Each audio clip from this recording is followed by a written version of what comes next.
দক্ষিণ চব্বিশ পরগনার নামখানা শিবনগর আবদ এলাকায় কাকড়া মায়ের পুজোতে সমুদ্র থেকে কাকড়া উঠলে এবং আকাশেতে চিল উড়লে তারপর শীতলা মায়ের পূজা শুরু হয়। ৬৬তম বছরে পদার্পণ করছে এই শীতলা মায়ের পূজা, যা দক্ষিণ চব্বিশ পরগনার শ্রেষ্ঠ মেলা হিসেবে পরিচিত হয় কাকড়া মায়ের। মায়ের পূজাতে থাকে কাকড়ার তরকারি ও অন্নভোগ। পূজা কমিটির সম্পাদক দয়াল সামন্ত বলেন, এটি নামখানা ব্লকের ঐতিহ্যবাহী পূজা। ঘটনাটি ঘটেছিল ৬৬ বছর আগে। গ্রামে মহামারী লেগেছিল, হাহাকার করছে গ্রাম। তখন অত ডাক্তার বুদ্ধি ছিল না, মানুষ কি করবে দিশাহীন অবস্থা হয়ে পড়ে।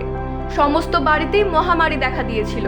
তখন মা গ্রামের এক বাসিন্দার স্বপ্নতে আসেন এবং বলেন, মেদিনীপুর থেকে ব্রাহ্মণ এনে আমাকে প্রতিষ্ঠা করলে আমি সমস্ত রোগ ব্যাধি থেকে মুক্ত করব। সেই মতোই মেদিনীপুর থেকে ব্রাহ্মণ এনে জাঁকজমক করে শীতলা পুজো হয়। পূজার সময় আবার পূজার দেবী ঘটটি সমুদ্র জল এনে পূজিত হতে হবে।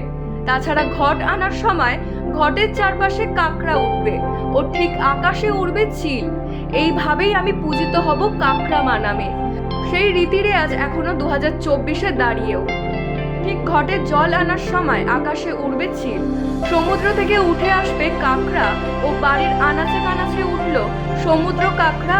ওই দিয়ে দেবীর রন্ধন হয়, তারপর দেবীকে ভোগ নিবেদন করা হয়। হাজার হাজার মানুষ মানত করে, পূরণ হলে দেবীর কাছে আসেন। তেমনি তার চিত্র দেখা গেল নামখানায় শিবনগর আবদ এলাকার। মঙ্গল প্রদীপ জ্বালিয়ে মেলার সূচনা করেন দক্ষিণ চব্বিশ পরগনা জেলার সহসভাপতি সীমান্ত মালী। এই মেলা 1 মাস ধরে চলবে। পুলিশ প্রশাসনের কঠোর নিরাপত্তার মধ্যে মেলা চলছে। দূর দূরান্ত থেকে আগত ভক্তরা ভিড় জমাচ্ছে মণ্ডপে। তাছাড়া উপস্থিত ছিলেন পঞ্চায়েত সমিতির সভাপতি অভিষেক দাস, নামখানা ব্লকের বিশিষ্ট সমাজসেবী ধীরেন কুমার দাস, নামখানা ব্লকের বিশিষ্ট সমাজসেবী বিদ্যুৎ কুমার দিনদাস সহ একাধিক ব্যক্তিরা। Bureau report, U Bangla TV. U Bangla TV, হৃদয় ছুঁয়ে যায়।